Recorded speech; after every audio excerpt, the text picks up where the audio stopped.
See, yada, yada, yada. Oh,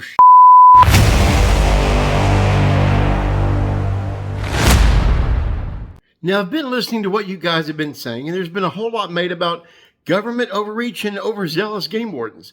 Well, due to newly obtained documents just last night and exclusive to this channel, I can now tell you exactly how the state of Texas is going to make their case against Ben Milliken.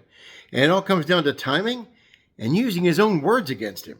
Remember what I said in my last video about how only Ben knows whenever he bought his last fishing license?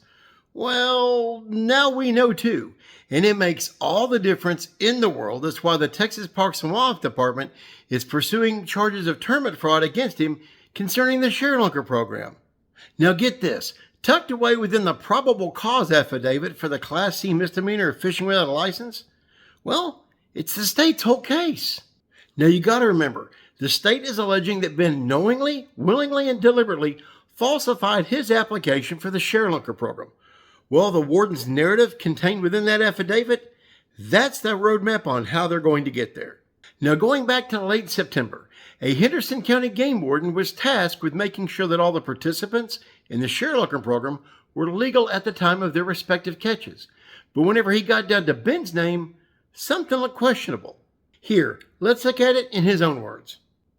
On September 27th of 24, I, game warden, redacted, reviewed a list of fishermen that checked in ShareLunker bass to the ShareLunker program. This program awards anglers that catch a legacy class 13-pound plus bass with awards and recognition, as well as a replica bass mount and a chance to win a $5,000 shopping spree. I observed that Ben Milliken purchased his fishing license on February 5th of 24 at 1:59 p.m. and checked in his lunker bass at 2:02 p.m. on February 5th of 24. This time frame seemed unlikely. Unlikely? That's like 3 minutes. 3 minutes like... 1, 2, 3, 3. So all the answers to the state's case boils down to Ben's actions over a 3-minute period. First, he caught the 13.15-pound behemoth.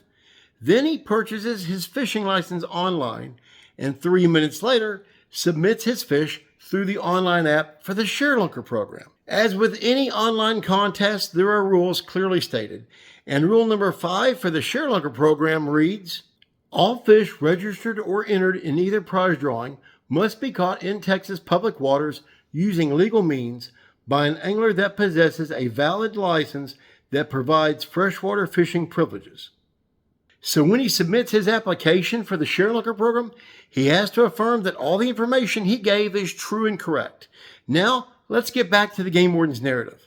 This time frame seemed unlikely, so I called and interviewed Mr. Milliken by phone on September 28th of 24.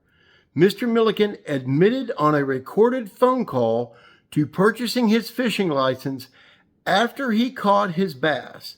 This is not only a violation of state law, but also makes his fish ineligible for the ShareLunker program. And there you have it. By affirming to the rules that he had a valid fishing license at the time of the catch, per rule number 5, he's now submitting that application illegally. Hence the reason why Texas Parks and Wildlife is pursuing charges of tournament fraud. On September 30th, the complaint for the citation was filed, and he was instructed to pay the fine online.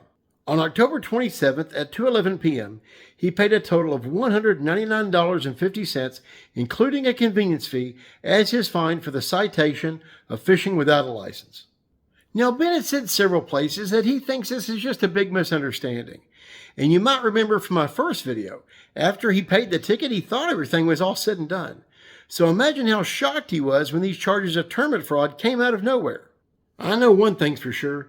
This particular game warden is a master interviewer, a real smooth operator, and an easy-to-talk-to guy. So I don't doubt when Ben left the conversation, he thought everything was A-OK.